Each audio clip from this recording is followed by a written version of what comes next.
mas como vocês criam modelos novos. Lembra muito o trabalho de um cientista. Qual é a tua opinião sobre esse possível casamento aí do sistemático com o discricionário? Isso funciona desde que você backteste que aquilo dali de fato é ganhador, né? Existem poucas gestoras que se assumem como gestoras quantitativas e sistemáticas. Tem algumas barreiras de entrada no mercado que são maiores do que as pessoas pensam que são. Se vocês fossem escolher um produto só para investir, qual seria? Eu não tenho filho feio.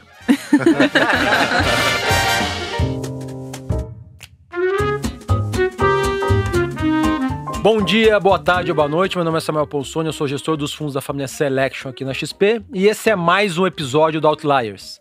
E comigo tem aqui minha companheira de bancada, Carol Oliveira. Tudo bom, Carol? Gente, tudo bom? Tudo ótimo, Samuca. Temos aqui hoje dois convidados especiais, que são o Sérgio Blanc e o Rodrigo Maranhão, que são sócios da Cadima Asset Management. Tudo bom, senhores?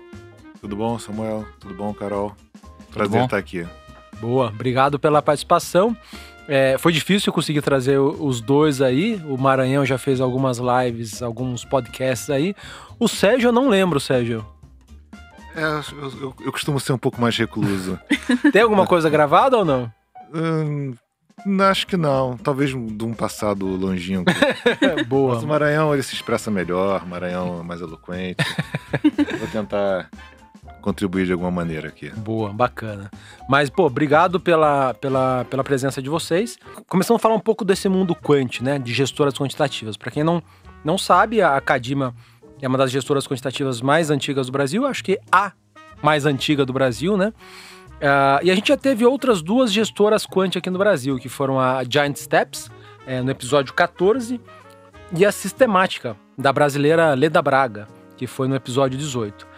Mesmo assim, mesmo já tendo duas outras gestoras aqui, e eu fiz essa pergunta, eu queria que vocês explicassem o que é um fundo quantitativo ou sistemático. Quem quer pegar? Sérgio ou Rodrigo? Essa daí eu vou responder, Maranhão, Samuel. por favor. Bom, no meu entendimento, quando você fala de fundo quantitativo ou sistemático, isso é um termo muito amplo, muito vago, não quer dizer muita coisa. E também não é preto no branco, assim. O que é quant, o que não é. E aí, na minha opinião, tem três grandes fatores aí que você deve observar para responder essa pergunta. Primeiro a tomada de decisões, ela é sistematizada ou não é? Ou seja, você tem algoritmos para definir como que as posições são tomadas, e isso aí é um primeiro eixo. Você tem um segundo eixo que é as execuções desses trades, dessas ordens, ela é automatizada? Sim ou não? Isso é um segundo ponto. E um terceiro ponto é a forma como você criou esses algoritmos, essas regras, essa sistematização. Isso teve um rigor científico ou não? Então, acho que são esses três eixos e que são quase que independentes entre si e que vão dizer ali o quanto que a gestora é quantitativa ou não, quão sistemática que ela é ou não. Pegando o gancho aqui das três premissas que você acabou de falar, Maranhão, você acha que os fundos que partem dessas três premissas, né, os fundos quantitativos, sistemáticos aqui no mercado brasileiro, eles acabam sendo melhores do que os fundos com tomada de decisão feitos de maneira mais tradicional, mais discricionária? E se sim, por quê? Olha, na minha opinião... Botando a pergunta de maneira mais polêmica, vocês acham que os fundos quant são melhores que os fundos tradicionais? Olha, na minha opinião, não é que seja melhor ou pior, acho que é uma forma diferente de se ganhar dinheiro. Tem até... Um dos livros talvez que mais tem me marcado na minha carreira é o Market Wizards.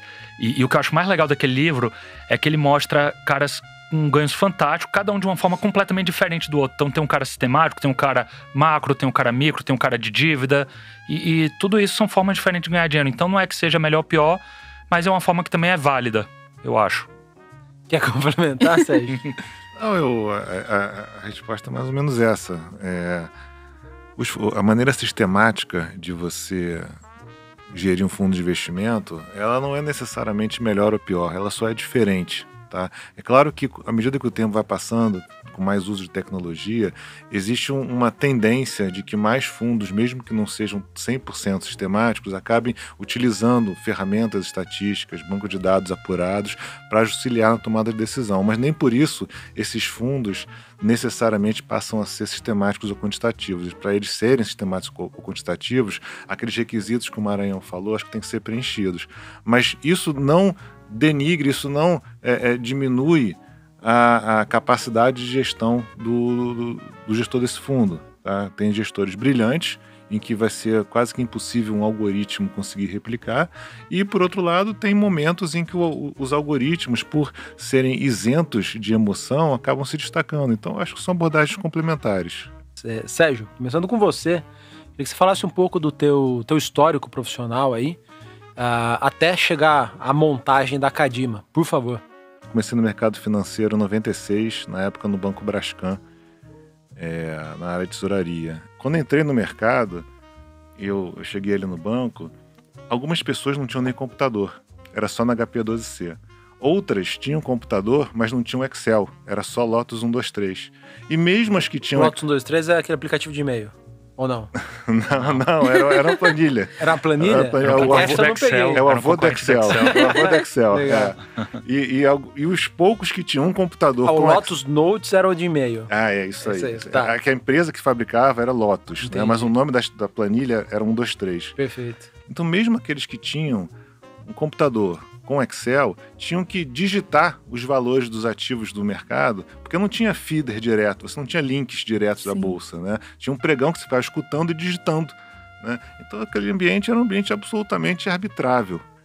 E eu acabei me dando bem no banco, mas à medida que o tempo foi passando, eu percebia que aquelas arbitragens iriam desaparecer. Era natural, né? Mais concorrentes estavam entrando no mercado, mais computadores estavam sendo utilizados, os links estavam aparecendo. Então eu comecei a procurar uma forma diferente de ganhar dinheiro ainda na tesouraria do banco. Acabei me deparando com as estratégias sistemáticas, quantitativas, em que um modelo matemático, né, uma fórmula matemática, te daria pontos de compra e venda, e também pontos de saída de cada operação.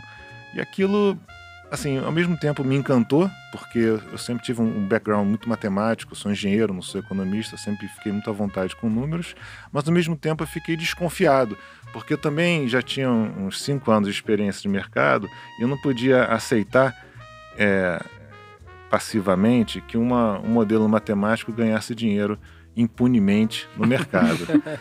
E aí a única forma de eu fazer a prova real, né, ou seja, descobrir qual era a verdade dessa história, era fazer o que a gente chama de backtest. Tá? Backtest é você programar essas estratégias que supostamente funcionam numa base de dados limpa de mercado para saber se essas estratégias de fato são robustas. Robustas não quer dizer que ganham dinheiro em qualquer situação. Robustas quer dizer que a relação risco-retorno da estratégia é aceitável, em que os momentos ruins são mais do que compensados pelos momentos bons da estratégia. E ali foi um embrião da área quantitativa. Eu acabei descobrindo algumas estratégias robustas. Em 2001 para 2002, nós iniciamos de fato a área, tiramos a primeira boleta no índice futuro, no modelo super rudimentar, que dá até vergonha de falar, um modelo de tendência super rudimentar.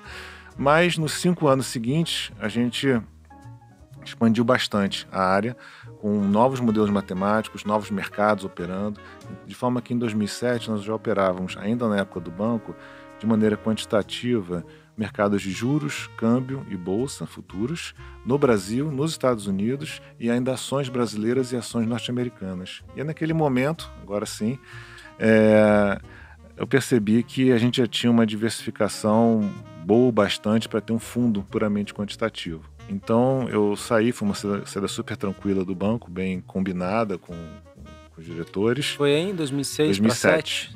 Início de 2007. Mas eu saí para montar a Cadima, trouxe comigo umas 2 outras pessoas também do banco. De novo, uma saída super amigável, sem nenhum tipo de estresse. E nós começamos a Cadima em abril de 2007. Nosso primeiro fundo começou em maio de 2007, com essa filosofia sistemática, muita pesquisa, robustez, métodos científicos. E aí a gestora, de 2007 para cá, você conhece a história também, né? Maranhão? Vim para o Rio de Janeiro fazer faculdade, né? Estudar no IME. Você é baiano? Sou baiano, isso. Baiano, fui para o Rio de Janeiro estudar no IME. E aí, durante a faculdade, entrei no mercado financeiro, ainda durante o IME. E comecei a trabalhar na tesouraria de um banco, como trader de juros. Não era no Brascan? Não, era um outro banco. Banco Prosper, nem existe mais. E comecei a trabalhar lá como trader de juros. Depois de me formar, eu emendei com um mestrado em matemática aplicada, fazia o mestrado à noite, né? Trabalhava de dia. E aí, nesse meio tempo, a Brookfield, que era o nome novo que o Brascan havia assumido globalmente, né? Me convidou para ir tocar um fundo quant que eles estavam fazendo. Na verdade, assim, eles tinham visto a saída do Sérgio que tinha dado certo, né? Fundando a Cadima. E aí a Brookfield decidiu ter um fundo quantitativo ali alguns anos depois. E aí me convidaram para ir tocar esse fundo. Fui para lá tocar esse fundo, só que algum tempo depois a Brookfield resolveu fechar toda a parte de fundos líquidos no Brasil. Ficou só com o Private Equity, né, que é o foco global dela. E aí eu ainda permaneci lá mais algum tempo, cuidando de outros negócios deles, né. Eles tinham um banco que virou DTVM, aí fiquei tocando a tesouraria disso. Tinha alguns fundos exclusivos do grupo também. E aí nesse meio tempo, um amigo em comum, né, nos apresentou e o Sérgio me convidou para ir virar sócio dele. Estou lá na Cadima desde 2013. Sérgio, você comentou, né, sobre a sua virada para o mundo da gestão quantitativa, sistemática.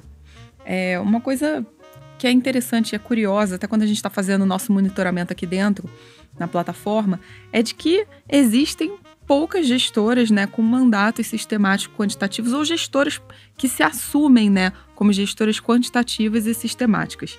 Por que vocês acham que isso acontece assim? Além da gente ter das poucas que a gente tem, poucas são as que de fato ganham uma notoriedade de maneira expressiva, né, um crescimento de patrimônio de maneira expressiva, como vocês, por exemplo, e até a Giant Steps. Por que vocês acham que isso acontece? Eu acredito que tem algumas barreiras de entrada no mercado que são maiores do que as pessoas pensam que na verdade são, tá? Então, por exemplo, tem uma base de dados limpa, tá? Completa, extensa, parece fácil, mas não é fácil. Não é. Limpar a base de dados. Eu me lembro quando em 2016, quando a gente resolveu investir a fundo no modelo de fatores, que é um modelo de operações, a gente precisava de uma base fundamentalista limpa e o que a gente chama de point in time, né? Que é saber a cada momento do tempo quais eram as informações disponíveis naquele momento. A gente levou um ano limpando, uma pessoa ficou full time dedicada à limpeza, só fazendo isso.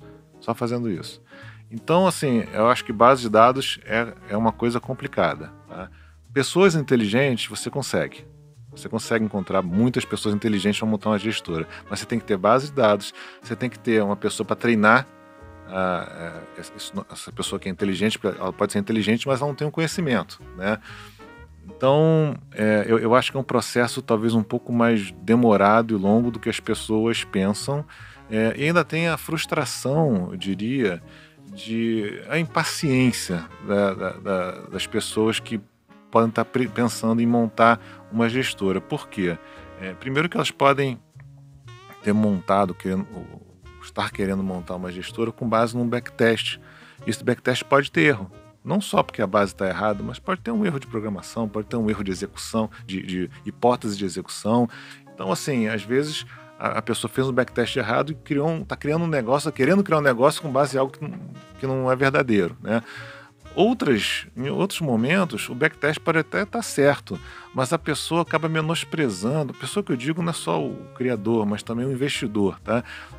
Pode estar menosprezando algumas estatísticas desse backtest, porque às vezes o modelo é vencedor, mas ele tem períodos de drawdown não somente profundos, porém demorados. Então, é muito comum que o modelo de longo prazo tenha um drawdown de um ano, né? Então, se você não tem muitos modelos diferentes para poderem compensar esse um ano inteiro de má performance, o investidor e o dono da empresa podem não ter paciência. Então, eu acho que é um mercado um pouco mais difícil em termos de barreira de entrada do que as pessoas pensam.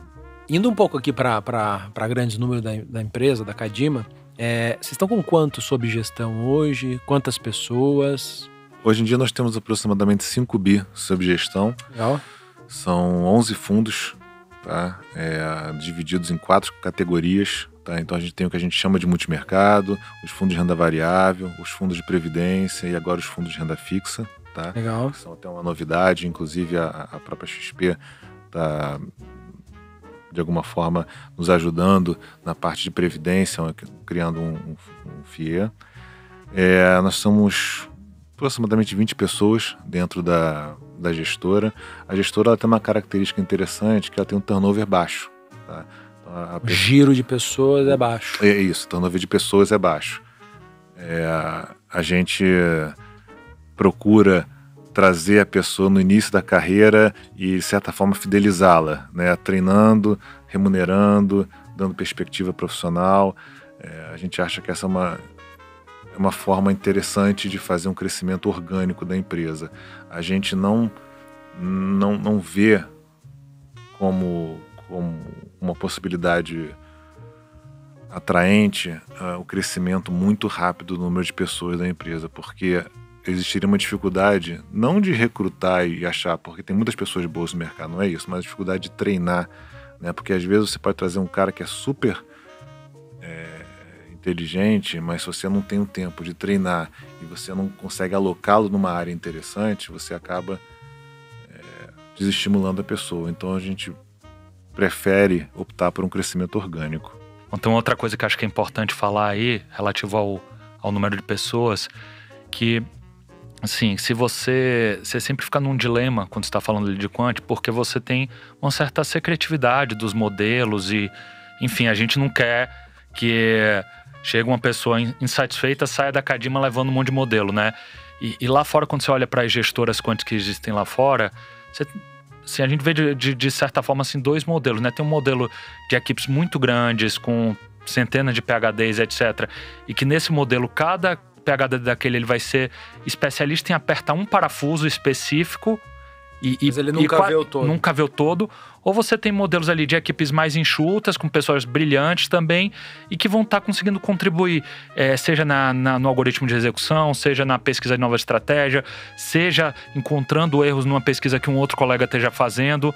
Então a gente prefere ter esse ambiente mais aberto ali, que é mais propício para as discussões, para essa troca de informações, né?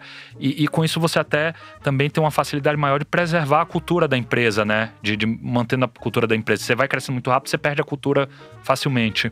Ao longo da história da Cadima, a gente viu que vocês chegaram a tentar mesclar a gestão discricionária com a gestão sistemática.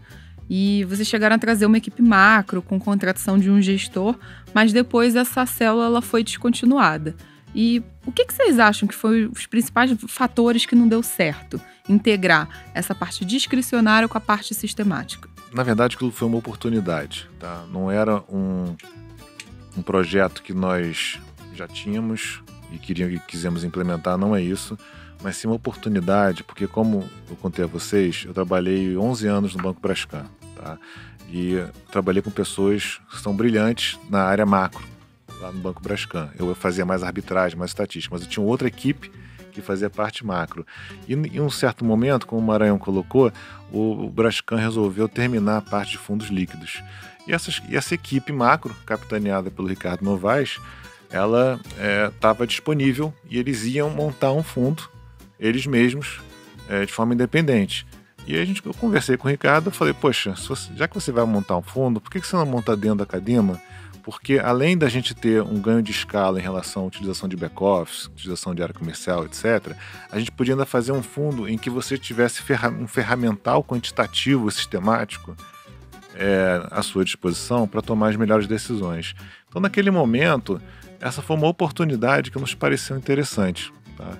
Mas ao longo do tempo, né, ao longo do tempo desse projeto, a coisa acabou não sendo tão interessante, porque primeiro que era um momento de mercado muito ruim para captação, tá? Então, 13, 14, 15 foi bem ruim mesmo. Na época das LCs e LCAs ali bombando. Juro alto. Pois é.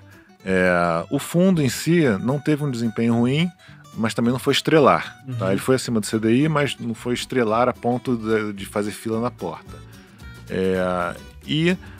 Além disso, havia uma questão de identidade da empresa e de custo-oportunidade daquela equipe. Tá?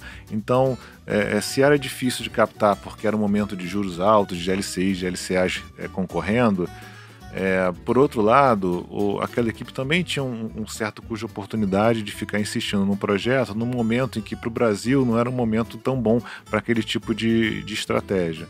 Então a gente decidiu, de comum acordo, também encerrar o projeto e voltar, e aí por isso que eu falei uma questão de identidade, voltar a Cadima para suas origens, no sentido de ser uma gestora puramente sistemática. Tá? Mas você acha que teve algum tipo de incompatibilidade genética ali, nem sei como que fala, de discricionário com quantitativo, que não bateu ou não?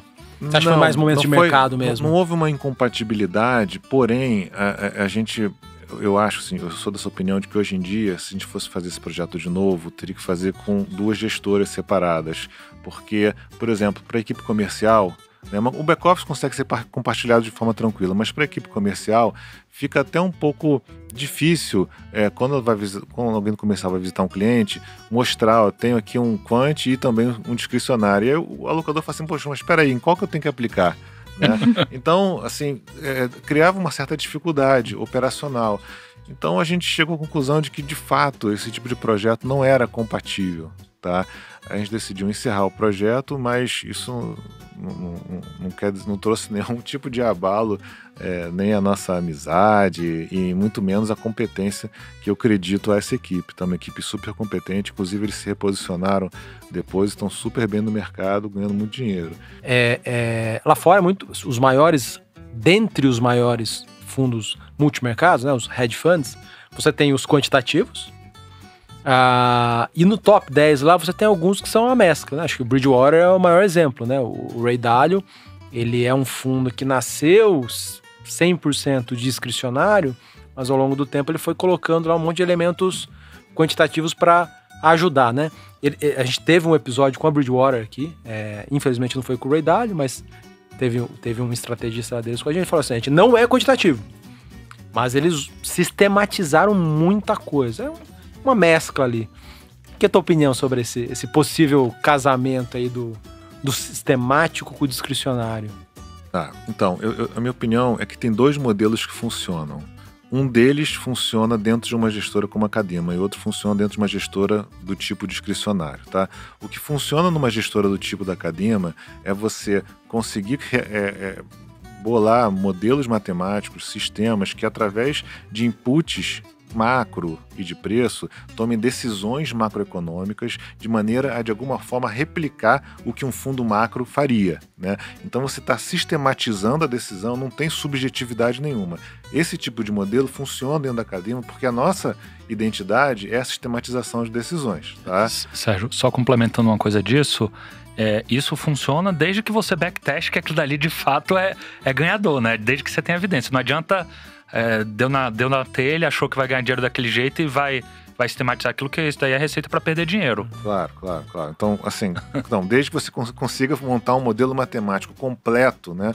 Ou seja, desde o início até a tomada de decisão final com os tops e tudo mais, e que gere um resultado positivo no backtest, positivo não, aceitável no backtest, eu acho que isso funcionaria dentro de uma gestora como a Cadima. Agora, dentro de uma gestora discricionária, como uma gestora macro que existe por aí, tem várias no Brasil e próprio nos Estados Unidos também, eu acho que o que funciona é esse outro modelo em que o gestor que outrora era municiado de dados lendo jornal, vai passar a ser municiado cada vez mais com modelos matemáticos, com sistemas, com dados bem compilados, selecionados, e aí ele vai ter um ferramental quantitativo, mas a tomada final de decisão continua sendo discricionária e subjetiva da parte dele. Isso funcionaria, como eu te falei, numa outra gestora.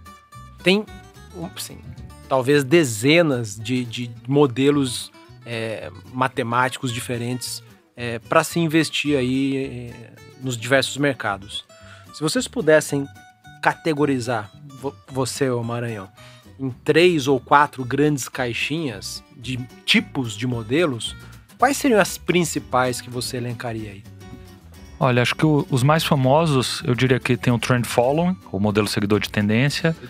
Você tem os modelos de arbitragem estatística, que não é uma arbitragem propriamente dita, mas é um tipo de operação que você tem uma chance muito grande ali de uma reversão à média, digamos assim. E você tem os modelos de fatores, acho que são 3 grandes categorias, mas a verdade é que o limite para você criar modelos é a sua criatividade. Quão criativo você for, você pode criar modelos. Se eles vão ganhar dinheiro ou não, são outros 500, mas Você pode criar, assim, você pode... Mas no mercado, acho que os principais são esses atualmente? Eu diria que sim, que isso daí são os tipos de modelos mais tradicionais, mais conhecidos. Mas é possível criar outras coisas, inclusive na academia a gente tem outros também. Vocês falam bastante do modelo de seguidores de tendência, né? O trend following.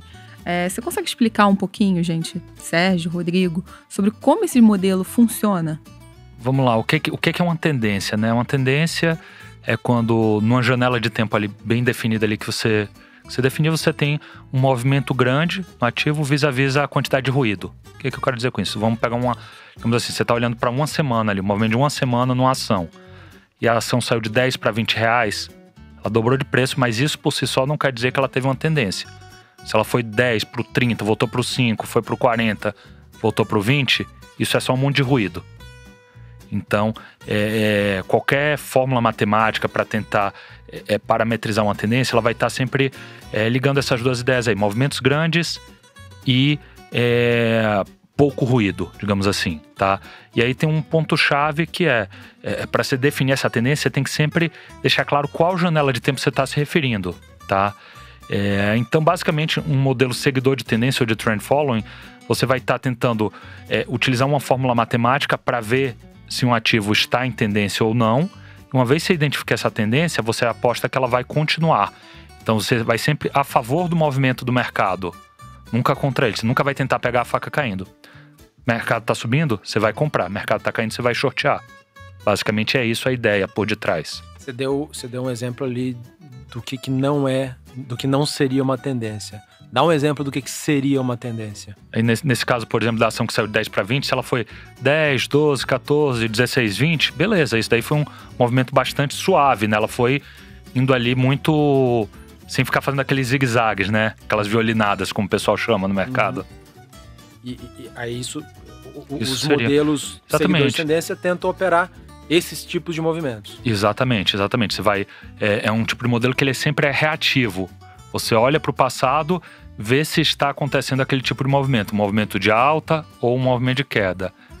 E aí, se você identificar que está acontecendo aquele movimento ali, dado aquele critério estatístico que você definiu, então você se posiciona apostando que aquele movimento vai continuar. E aí tem essa questão do horizonte que eu falei que é muito importante. Às vezes, por exemplo, na bolsa é super comum você, no longo prazo, estar num movimento de alta, né? Tem uma tendência de alta, mas no curto prazo você tem uma realização, um movimento de queda. E aí a ideia matemática disso é que em horizontes de tempo diferentes você tem independência entre eles. Você tá com uma tendência numa janela de tempo, não significa que aquela tendência ela vai estar em outra janela de tempo também, né? Porque a bolsa está com uma tendência de alta para os próximos 12 meses, não significa que para os próximos 7 dias vai também estar em alta. Exatamente. Perfeito. E basicamente tem os modelos seguidores de tendência de curto, médio e longo prazo. É assim que definiria? Sim. E o que é, no caso de vocês, o que vocês definem como curto, médio e longo prazo? Olha, a gente define como curto prazo tendências de 1 a 3 dias, tá? E médio a longo prazo, tendências de 1 semana até 4, 5 semanas, tá? Essas seriam de médio prazo, longo prazo acima disso, tá? 1 mês, 2 meses para frente, nessa classificação seria longo prazo já. Isso. Agora tem uma coisa interessante, algumas coisas, né? Primeiro, tendências de curtíssimo prazo, que seriam aquelas de minutos, né, ou algumas horas, elas podem existir também, mas em geral são difíceis de serem operadas porque você tem custos de transação envolvidos.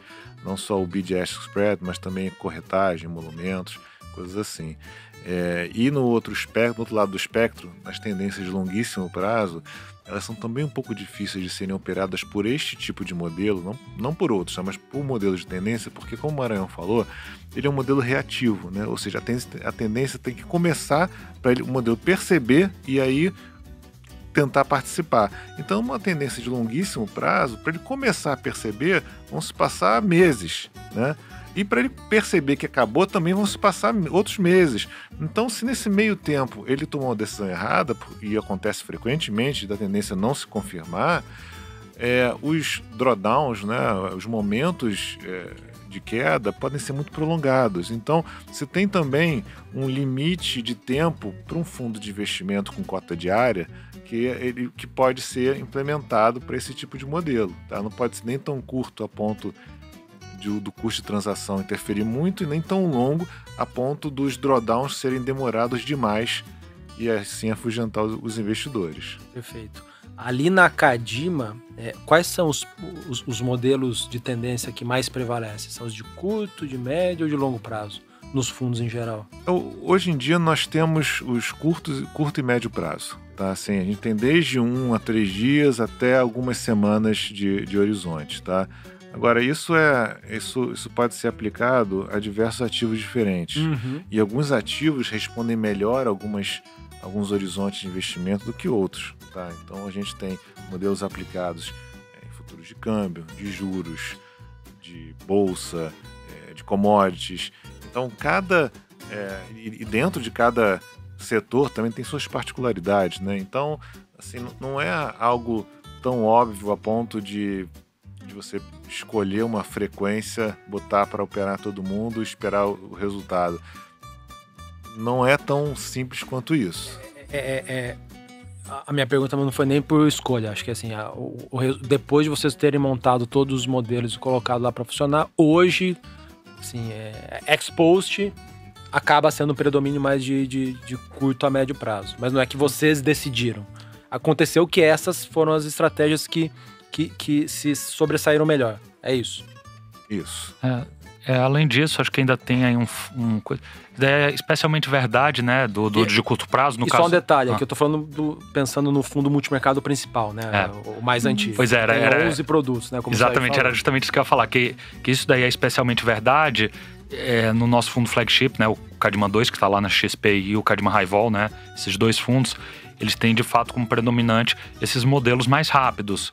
Mas a gente tem, por exemplo, o Cadima Long Term, o Cadima LT, que também está lá na XP, né?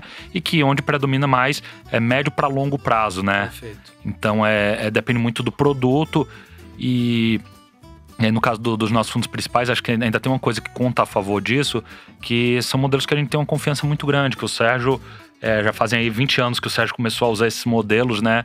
E com um histórico aí absolutamente vencedor aí ao longo desse tempo. E Sérgio, como é que você ou seu time conseguem enxergar que um modelo parou de funcionar e precisa ser substituído? Vocês já tiveram muitos casos assim? Como é que funciona essa dinâmica dentro da Cadima? Volta e meia são publicados estudos mostrando que modelos de trend following de médio e longo prazo funcionam há 100, 200 anos. Tá? São estudos muito completos, bases de dados muito, muito sérias, em ativos diferentes. Daqui a pouco o Marião pode dar uma complementada sobre isso, mas então alguns modelos podem funcionar durante muito tempo, tá? Mas isso certamente não é verdade para todos os modelos. Então, uma coisa muito importante, que é imprescindível, é fazer um acompanhamento do resultado de cada modelo. Tá? Porque cada modelo está explorando uma certa ineficiência, uma certa arbitragem, e às vezes o próprio mercado corrige essa arbitragem e o modelo perde sentido. Então, lá na Cadima, o que a gente faz, tem algumas verificações. Tá? Existe uma reunião formal em que a gente avalia de tempos em tempos todas as combinações de modelos e mercados, tá? Para perceber se cada modelo matemático está tendo resultado dentro da sua curva esperada de resultados. Tá? Eu digo esperada porque tudo é uma estatística, né? Você tem uma curva esperada, você tem um desvio padrão, uma banda de segurança, então isso tudo é monitorado, não somente nessa reunião que eu estou mencionando a você, mas também em tempo real, através de scripts que rodam todo dia lá na Cadima e que verificam também os resultados dos modelos com os resultados esperados do modelo. E caso haja algum modelo, alguma combinação de modelo / mercado que esteja fugindo à estatística esperada, é dado um sinal de alerta para que a gente verifique o que está acontecendo. Uma vez que a gente verificou que o modelo está se deteriorando, a gente pode ou tentar corrigir o modelo, porque às vezes dá para corrigir, porque às vezes o mercado ficou mais rápido, ficou mais lento, às vezes você muda um parâmetro, faz uma reotimização, acaba corrigindo, ou às vezes não dá para corrigir. né? E a gente chega à conclusão de que o modelo tem que ser excluído, tá? Mas independente disso, de tempos em tempos, todos os modelos, mesmo aqueles que estão indo bem, eles passam por uma nova revisão geral, por assim dizer, em que todos os parâmetros são reavaliados. Então, a coisa é muito dinâmica, tá? Não é assim, o meu sonho, quando eu montei a Cadima, costumo dizer isso, é que eu tivesse bolado uma meia dúzia de modelos matemáticos, colocasse dentro do fundo e ia pra praia. No final do dia, recebia ali um SMS só para saber quanto dinheiro eu ganhei. Esse era o meu sonho. Mas, infelizmente, a realidade não tem nada a ver árduo, com o sonho. O trabalho é muito mais árduo. Então, monitoramento constante, disciplina, supervisão e equipe fazendo as correções necessárias, tá? Quantos modelos, mais ou menos, ativos vocês têm hoje? Se pegar todos os fundos, mais ou menos. Só o trend falando de curto prazo. A gente tem 4 algoritmos diferentes hoje em dia que poderiam ser enquadrados nisso, só que cada um tem sua fórmula específica e tal. Cada um desses 4 opera uns 20 mercados diferentes. Cada um desses 20 mercados diferentes, você tem 36 setups diferentes, com um conjunto de parâmetros diferentes. Então, se você conta na última camada, é dezenas de milhares de modelos. Caramba. Só que se você conta na primeira... às vezes não faz sentido você ir tanto no micro para pensar, porque a ideia que está por detrás dali é a mesma, né? Então, as premissas ali, em média, quando que aqueles modelos vão funcionar, aquelas setups, tudo é a mesma condição, né? Então, alguns componentes, exatamente, né? Exatamente. Então, essa pergunta aí é uma pergunta que é muito comum de ser feita, só que não... O número em si não quer dizer tanta coisa, entendeu? Por conta disso que eu falei. Se você conta numa camada mais macro, seria algo como 20 modelos. Seria algo como 20 modelos diferentes. Se você vai na camada mais micro, seriam dezenas de milhares. Perfeito. Entendeu? Mas dá pra chamar então de conjuntos de modelos, né? Desses conjuntos de modelos, aí vem a minha pergunta inicial aqui. Na média aí desses. Vai dar 15 anos, né? De Cadima? Sim, vamos fazer 15 anos esse ano. 15 anos. Na média, aí, quantos que morrem, entre aspas, a cada ano? Dá pra responder isso?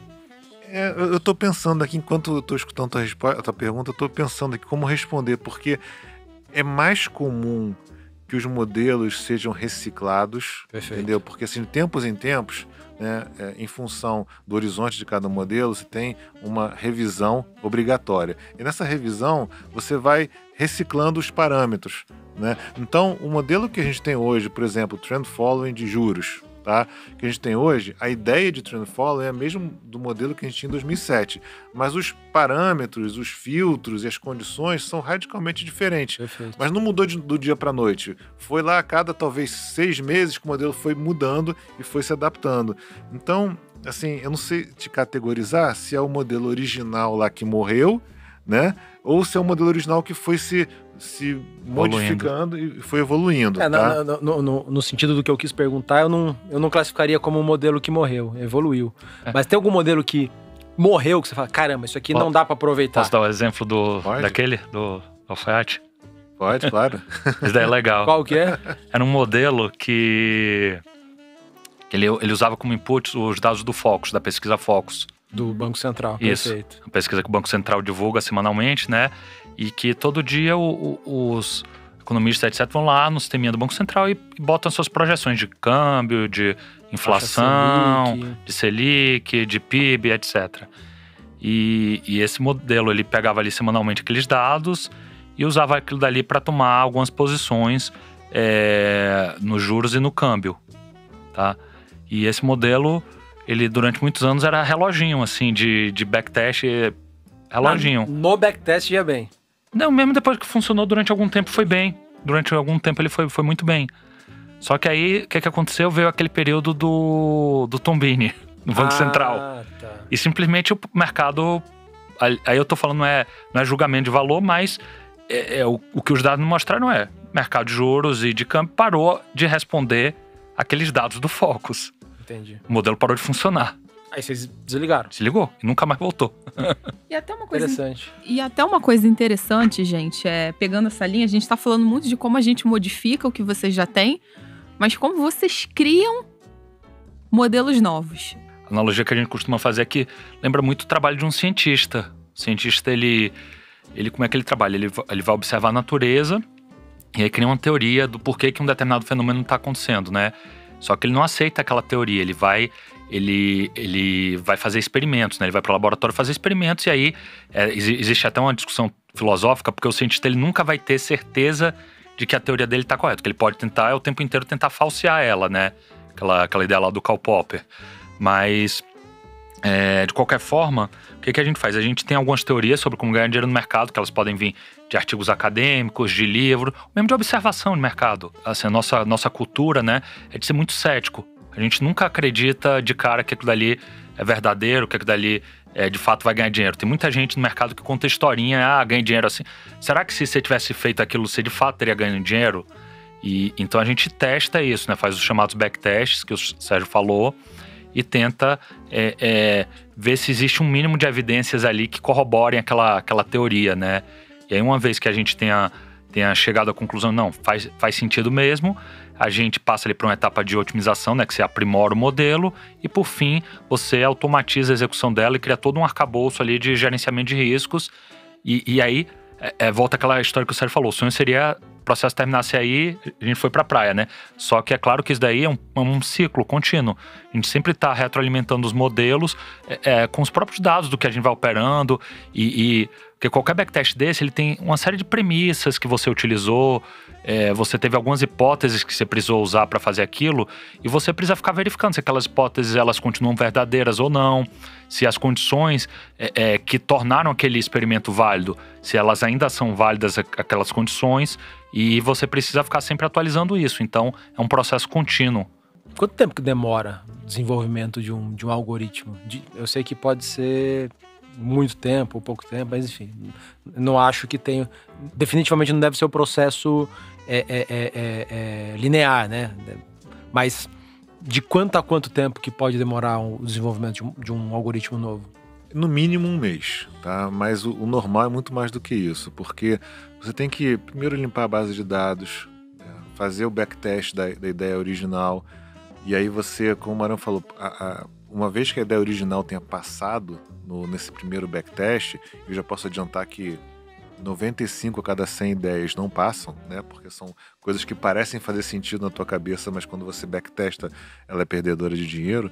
Mas as 5 em 100 que passam, aí você passa para a fase de refinamento, né? Essa fase de refinamento que o Maranhão falou é uma fase muito demorada, porque você vai testar diferentes tipos de stops, diferentes tipos de profit targets, diferentes filtros, né? Se tem muita vol, eu filtro. Porra, tá perto do dia do Copom, será que vale a pena operar ou não? Então você testa tanta coisa nessa fase de refinamento que também demora bastante.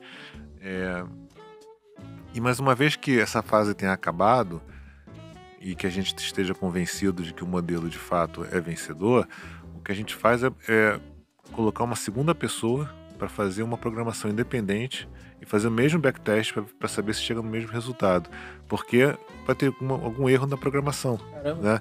Então, assim, é muita coisa para fazer, é muito tempo e pessoas diferentes envolvidas no processo. Então, não é um procedimento simples. Depois disso tudo que o Sérgio falou, tem uma outra coisa que ainda leva um certo tempo. Pelo menos lá na Cadima, a gente, sempre que é possível, a gente prefere automatizar as execuções, né? E isso leva um tempo de você programar essa automatização. Sim.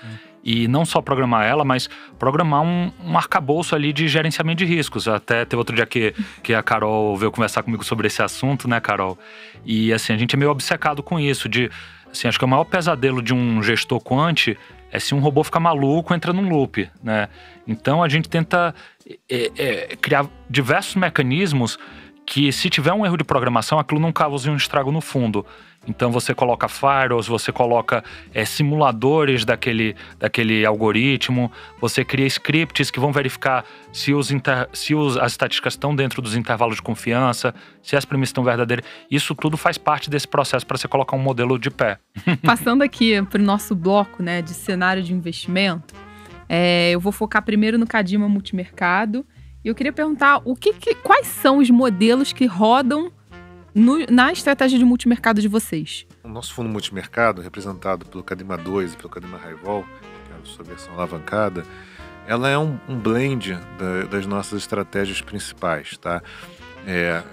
A gente tem dito que hoje em dia a gente tem uma biblioteca muito grande de modelos matemáticos. E para a gente criar um fundo novo, é meio que como brincar de Lego, né? Montar os bloquinhos. Mas especificamente nos nossos fundos multimercados, o Cadima 2 e o Cadima High-Vol, tudo que tem na nossa biblioteca está dentro deles. Tá?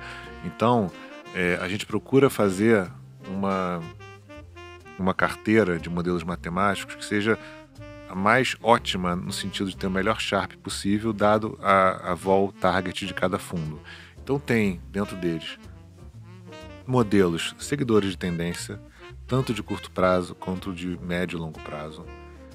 Tem modelos de fatores, tá? Que são modelos que atuam em ações a partir de dados que podem ser fundamentalistas ou técnicos. Tem modelos de arbitragem estatística, tá? Tem modelos de reconhecimento de padrão, e muitos desses modelos que eu citei aqui são aplicados não somente no Brasil, mas também no mercado internacional, tá? As principais famílias de modelos são essas que eu coloquei, tá? É claro que dentro de cada família você tem especialidades e submodelos, mas é mais ou menos isso.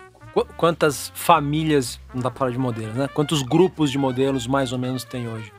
Uns 20 lá? Uns 20. Perfeito. E nesses fundos aí, os principais, vocês já tinham falado antes, o que mais predomina são os seguidores de tendência de curto prazo. Exatamente. Perfeito. Mercados, opera tudo. Tem algum peso maior ou esse peso oscila ao longo do tempo? Desculpa, não, tudo não, me expressei mal. Quando a gente fala tudo, basicamente mercados líquidos. Juros Brasil, Bolsa Brasil, Moedas Brasil, que é real. Aí juros lá fora opera também? Sim. Moedas... Commodities lá fora. Basicamente são futuros, ações e ETFs, né? Mercados de balcão a gente não opera nada de crédito. Perfeito. Tá? Achei bom só destacar isso, que não é tudo, né? Por exemplo, debêntures. Geografia, tanto no Brasil como no exterior. A gente tem veículo offshore desde 2009, se não me falha a memória. Exterior é mais Estados Unidos, Estados Unidos e Europa? Hoje em dia é mais Estados Unidos. No passado a gente operou muito a Europa. Aí teve uma época que mudou a legislação na Europa. Aí a gente parou de operar. Aí tá até estudando agora, voltou a operar em algumas bolsas europeias. Mas a partir dos Estados Unidos a gente consegue acessar quase qualquer lugar do mundo, via né? ETFs, por exemplo. Exatamente. Operar muita coisa. Mas, por exemplo, a parte de futuros tem até algumas bolsas meio exóticas que a gente opera. Na Ásia, por exemplo. Por exemplo, tem bolsas na Ásia que a gente opera, algumas commodities, enfim. Mas a gente prefere estar na jurisdição americana, ainda que exposto em riscos fora dos Estados Unidos. Mais fácil de Então, por exemplo, posso comprar um ETF da Malásia, nos Estados Unidos. Dos Estados Unidos. Então, as leis são americanas, mas replicam o risco da Malásia. Então, vocês falaram um pouco dos modelos, né, que mais predominam aí no Cadima 2 e no High-Vol. Qual que é a grande diferença deles ali em termos de objetivo de retorno de longo prazo, né? Ou esperado é difícil, né? Mas objetivo e volatilidade. O Cadima 2, ele mira, antes de taxas, uma vol ali de 3 a 7% ao ano. E o Cadima High-Vol, ele mira uma volatilidade que é o dobro disso, tá? Entre 6% e 14%. Exatamente. Isso antes de taxas, né? Você bota as taxas, essa vol cai um pouquinho. E aí, se esses fundos entregarem um Sharpe de 1, a gente tá feliz da vida. Pegando aqui desde o início do Cadima 2, o Cadima 2, não, eu não lembro quando ele nasceu, quando foi? O Cadima 2 nasceu em 2008. Fevereiro de 2008. Tem desde o comecinho. O Cadima FIC, que é mais antigo, é de maio de 2007. Perfeito. Mas, enfim, mais velho. O 2, que tem muito histórico aqui, a vol desde o início dele tá ali abaixo de 4, 3,8%. Então, se o índice de Sharpe dele for de 1%, a ideia é entregar ali entre CDI mais 3 e CDI mais 4 ao longo do tempo. Pode-se dizer que sim. Seu objetivo, né? Para entregar são os 500. Você mesmo falou, Sérgio, que alguns modelos demandam que você tenha até um horizonte maior de longo prazo, porque eles podem ter drawdowns relevantes num período de pelo menos 1 ano. E aí você tem outros modelos que vão fazer, né, aquele sistema de peso e contrapeso na carteira do fundo, de maneira a equilibrar o risco-retorno do fundo de maneira generalizada. Quando os fundos sistemáticos vão bem, E em quais cenários eles vão mal? Os modelos seguidores de tendência, eles precisam de tendências para ganhar dinheiro. E essas tendências, elas costumam ocorrer quando tem volatilidade. Então, a gente até publicou a nossa carta de 10 anos, se não me engano, e depois a gente refez o estudo com 12 anos. A gente mostrou que existe uma correlação positiva entre os retornos dos nossos fundos multimercados e a volatilidade do mercado, no sentido de que a volatilidade ela é o combustível para que haja movimentação de mercado. Em outras palavras, se não tem volatilidade, não tem o que o modelo fazer. Muito provavelmente o fundo vai perder dinheiro porque tem pagamento de taxa de administração e outros custos. Entra, sai, não ganha muita coisa. Exatamente. Então, assim, é uma condição necessária ter volatilidade para que o fundo ganhe dinheiro. É claro que ela não é suficiente, tá? Mas, em geral, existe uma correlação positiva entre essas duas coisas, especialmente no que diz respeito a modelos seguidores de tendência. Tá? Outros modelos podem ter um comportamento que não tem essa correlação, mesmo que tenha a correlação inversa. É só você pensar o seguinte: se os modelos de tendência têm essa relação, provavelmente os modelos de contra-tendência teriam relação inversa. Gente, vocês falaram bastante da estratégia de multimercados, né? Mas vocês também têm uma estratégia de renda variável e agora uma de renda fixa. Vocês podem comentar um pouquinho também dessa franquia de vocês? E aí, no caso dos fundos de renda variável, o modelo predominante passa a ser o modelo de fatores, que é um modelo para selecionar ações, né? Um tipo de modelo muito consolidado lá fora, muito utilizado por gestoras quantitativas. E aí a gente tem 3 versões ali de fundos de renda variável. Temos um fundo long only, que é aquele que está sempre 100% comprado em bolsa. Temos um fundo long and short que tenta, ao mesmo tempo que compra essa carteira, ele vende o Ibovespa ali, ficando num long and short da bolsa, dessa carteira de ações contra o Ibovespa, né? E temos o long bias, o Cadima Long Bias, que até tá na carteira do Selection. Long bias. Isso. E aí o long bias, ele vai ter essa... O Cadima Rival também tá no Selection, tanto no Selection Multimercado quanto no Selection Multimercado Plus. E a nossa Previdência também tá. É verdade.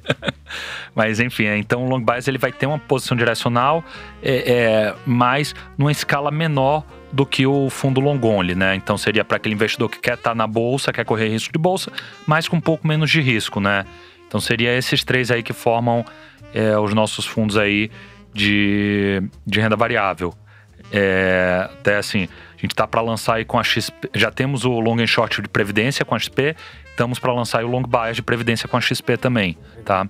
E renda fixa, a gente lançou agora na virada do ano um fundo IMAB, primeiro fundo de renda fixa quant do Brasil, benchmark IMAB.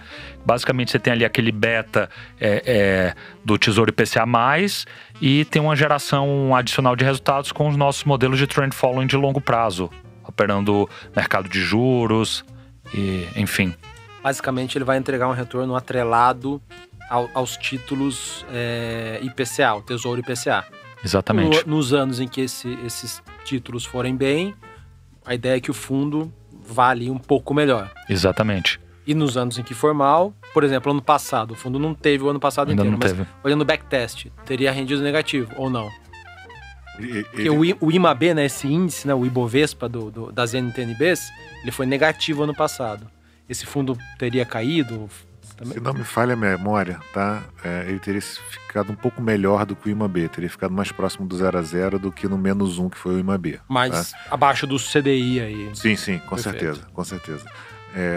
O que a gente acha interessante no IMAB é que é um índice que, ao mesmo tempo, historicamente falando, rende mais do que o CDI, mas também te protege da inflação de alguma forma. É claro que essa proteção não é perfeita, tanto é que o ano passado foi o maior exemplo disso. Teve uma inflação elevada, mas o mark to market dos papéis que compõem esse índice foi tão negativo que o índice acabou fechando negativo. Mas no médio e longo prazo existe essa proteção em relação à inflação e o retorno total do fundo tende a ser maior do que o CDI, do índice tende a ser maior do que o CDI por conta justamente desse risco aí de mark-to-market, de duration do papel e do fato do Tesouro emitir toda semana um monte de NTNB, a forma que o Tesouro tem de se financiar no longo prazo. Então a gente acha que esse fundo vem para preencher uma lacuna importante no mercado, que é uma lacuna de fundos com benchmark IMAB, que tem uma liquidez muito rápida, ele é um fundo D5, tá? E que não corre risco de crédito e tende a performar melhor do que o benchmark, tá? Essa é a ideia. E aí, até tirando uma dúvida, você já tem essas bibliotecas, a gestora é super renomada, já tem um track record de quase 15 anos. Por que lançar a estratégia de renda fixa só agora? Olha, a gente tem como plano de médio e longo prazo ter uma grade mais completa possível de produtos, tá? Só que a gente não consegue lançar tudo ao mesmo tempo, né? Então, a gente priorizou o lançamento dos nossos produtos de renda variável. Então, agora que a gente já tem um produto que é long only, um long short, um long bias, ou seja, a renda variável está completa, assim como suas versões previdenciárias respectivas, a gente vai dar um outro passo, que é a parte de produtos de renda fixa, que não precisa parar necessariamente no IMAB. Tá? Tem outros produtos de renda fixa que podem ser lançados mais à frente pela gestora, com base, de novo, nesse que a gente chama de alfa portátil. Né? A nossa biblioteca ela funciona como um alfa portátil que a gente pode portar entre fundos, né? E acoplando esse alfa a um benchmark que a gente achar interessante, ou a outros modelos que consigam melhorar eventuais indexadores. Então, a gente quer ter uma grade mais completa, mas a coisa tem que ser feita aos poucos. Deixa eu fazer uma pergunta aqui. Pô, são 11 produtos atualmente, né? E vários aí no campo das ideias, provavelmente.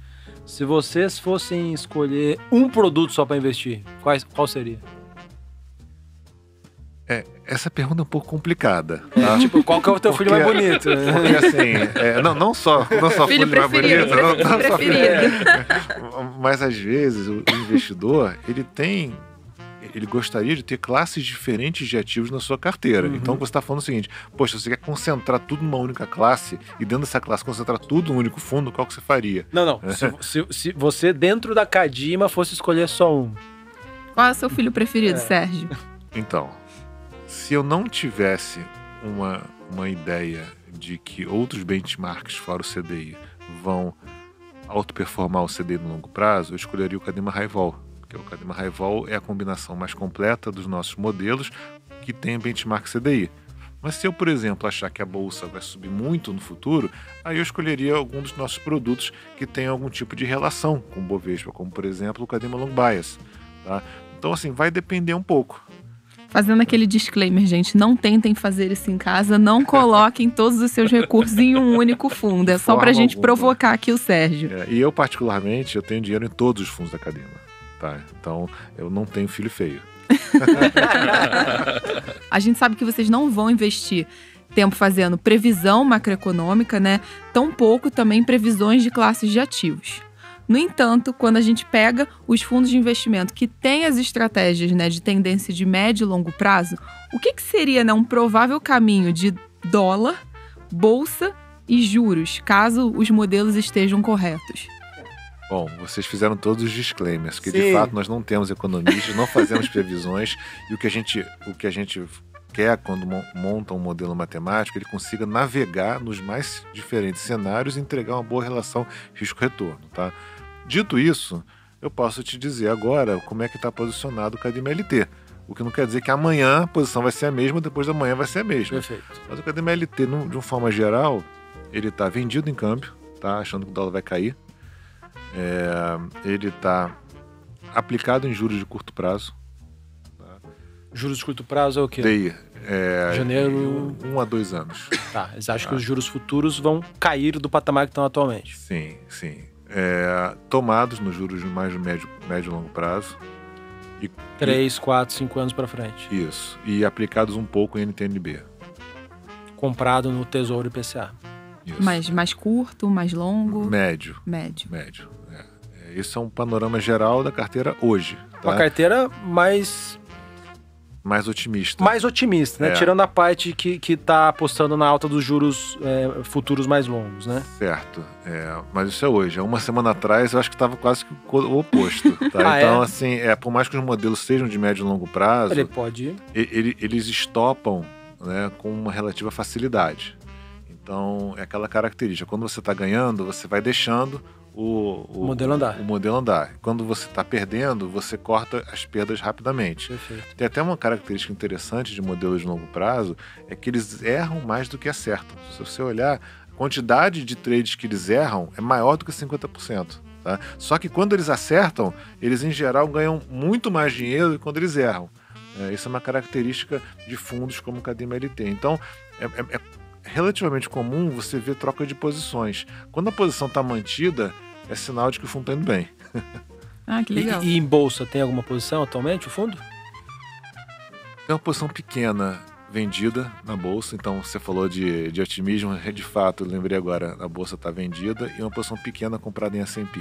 Passando aqui para as nossas perguntas finais, Maranhão, quais são os planos da Cadima para os próximos 2 a 5 anos em termos empresariais e principalmente de grade de produtos? Bom, já adiantei aí que a gente deve lançar em breve alguns fundos de previdência novos aí com a XP.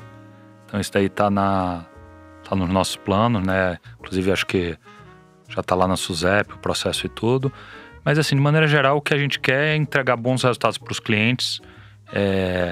Cada fundo de acordo com aquele tipo de risco que ele se propõe, né? Claro.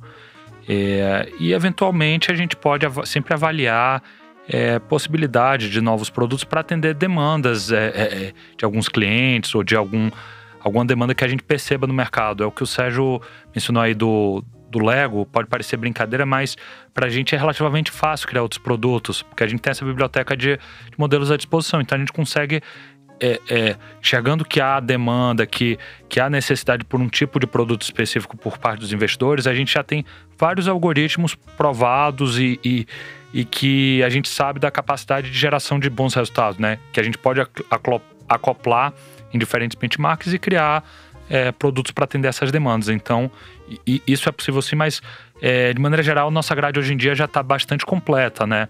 Então a gente acha que já dá para atender muita coisa com o que a gente tem hoje. Em termos de negócio? Estrutura fora do Brasil? Lançar um fundo só de criptoativos? Ou não? Eu acho assim, falando fora do Brasil, tem mais chance da gente ter fundos dedicados a ativos fora do Brasil do que efetivamente, fisicamente, nós estarmos fora do Brasil nesse momento. Tá? Então a gente tem muitos modelos que atuam nos Estados Unidos, no mercado europeu, que podem dar, hoje em dia são caixinhas de resultados dentro de alguns fundos nossos, que podem dar origem a fundos dedicados a esse tipo de estratégia, né?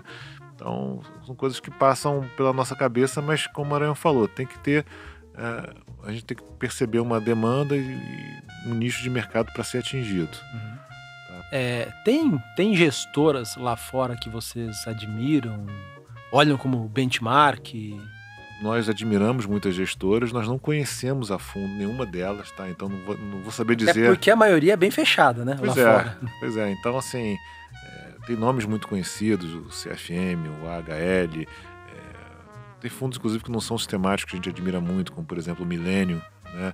Então a gente admira porque a gente vê os resultados e lê as reportagens, mas a gente não sabe muito mais do que isso não, tá? Mas tem algum modelo, alguma gestora que você fala, poxa, esses caras são uma referência, vou procurar seguir os passos nesse sentido, naquele? Por exemplo, vou falar o que na minha opinião talvez na opinião de todo mundo, né? O maior de todos. Medallion, né? O Renaissance. Vocês chegam a olhar ou vocês acham que é algo muito, muito longe, muito fora da realidade? É engraçado que o Medallion aparentemente é o melhor fundo do mundo de todas as da galáxia, épocas. Da Via Láctea, né? Que você tem notícia. Exato. Pessoal, só um parênteses aqui. Esse fundo, o Medallion, pertencente ali à gestora Renaissance, ele é um fundo... Se vocês derem um Google, vocês vão descobrir. Ele cobra uma taxa de administração de 5%, ele cobra uma taxa de performance de 44%, e não é sobre o CDI, tá? É sobre 0. Então, qualquer resultado que ele tiver, ele dá 44% de performance. E mesmo assim, tem filas infinitas para aplicar. Na verdade, o fundo só está aberto hoje para os próprios sócios. Não, há muitos anos que não aceita dinheiro de clientes. Ele é um fundo que, desde o início... O último dado que eu peguei foi fechamento de 2020. O 21 eu não lembro. Eu sei que 21 parece que foi bem, mas... Ele, historicamente, rendeu retorno bruto de algo em torno de 60% a 65% ao ano. Isso em 30 anos. Assim, é surreal. E o líquido de taxas foi de 39% ao ano. Enfim, só para contextualizar. Mas, Sérgio, por favor, dito isso... Mas então, não parece haver dúvidas de que o Medallion é talvez o melhor fundo do mundo, né, da galáxia, como você falou. Mas o curioso nessa história não é isso. O curioso é que os outros fundos que foram lançados pela própria empresa Renaissance são fundos medianos. Verdade. Né? O fundo de futuros, de Trend Following de futuros, eles fecharam. É o RIFF. Eles fecharam depois de alguns anos de operação e que não tenha sido um resultado ruim, é um resultado absolutamente mediano. Eles acharam que não vale a pena continuar. E mais recentemente, eles abriram alguns fundos de equities que foram bastante mal. Um é long short, outro long bias. O long only deles foi mal. E são fundos que têm modelo de fatores como principal alocação de risco e que foi também mal. Então, assim, eu fico pensando que lição que fica aí, né? Que lição que fica? Pois é. O fundo original, será que eles descobriram alguma coisa muito, muito boa e lucrativa? E que não é escalável, e né? que não é escalável. Eles não aceitam dinheiro. E depois contrataram 200 PhDs para descobrir outras coisas e não descobriram nada que tenha sido muito diferente da média? Será que essa é a lição? Não sei. Então, eu vou deixar essa pergunta sem resposta, tá? Legal, mas a história por trás do Renaissance é sensacional. O Gene Simons é um dos caras mais ricos do mundo, né? Ele tem uma fortuna ali entre, eu não sei se é 20 e poucos bilhões de dólares. E até, pegando esse gancho, gente, mesmo que gestores vocês falem, poxa, a gente não se aprofundou tanto, assim, existem algumas referências para vocês, até em forma de livro, para quem quer ingressar, saber se aprofundar mais no mundo sistemático, quantitativo, que vocês considerem referência, cara. Você quer saber mais sobre isso? Leia esse livro, acesse esse site. Tem algo assim que vocês considerem referência, tipo a Bíblia do segmento? A gente acha interessante que algumas gestoras, só para também pegar um gancho na pergunta anterior, algumas gestoras têm o hábito de publicar papers interessantes. Tá? A AQR publica muita coisa, por exemplo. A AQR publica, o CFM também publica, e a gente tenta se espelhar, claro que na nossa diminuta proporção, né? Mas a nossa ideia, até mesmo nas redes sociais, a gente tem LinkedIn, Instagram, a gente está sempre publicando, é trazer assuntos interessantes que sejam palatáveis para o público e ao mesmo tempo tem uma pitada mais de matemática e mais de estatística. Então a gente procura fazer isso na nossa comunicação com os nossos, não só investidores, mas os usuários das redes sociais. Então isso é uma coisa interessante. Agora, em termos de livros, o Maranhão já citou, mas eu vou reforçar porque para mim foi realmente o livro mais emblemático da minha carreira, que foi o Market Wizards. Os dois primeiros, o Market Wizards e o New Market Wizards, que são dois livros com entrevistas de gestores em que ali me deu o estalo de que você podia ganhar dinheiro no mercado financeiro de várias formas diferentes. Tá? Não existe uma forma única de ganhar dinheiro. Então não é só sistemático, não é só discricionário. Tem um cara que só opera short, um cara só opera opção, outro cara operava só cota de fundo, porque era uma época que o mark-to-market não era bem feito, ganhou uma fortuna. Então, assim, as pessoas conseguem pensar em formas muito criativas de ganhar dinheiro e esses dois livros, na minha opinião, são essenciais para um iniciante ler e perceber a diversificação que existe no mercado. E a versão doméstica dele tá autografada pelo Jacuski, inclusive. Que eu tenho também, eu amo esse livro.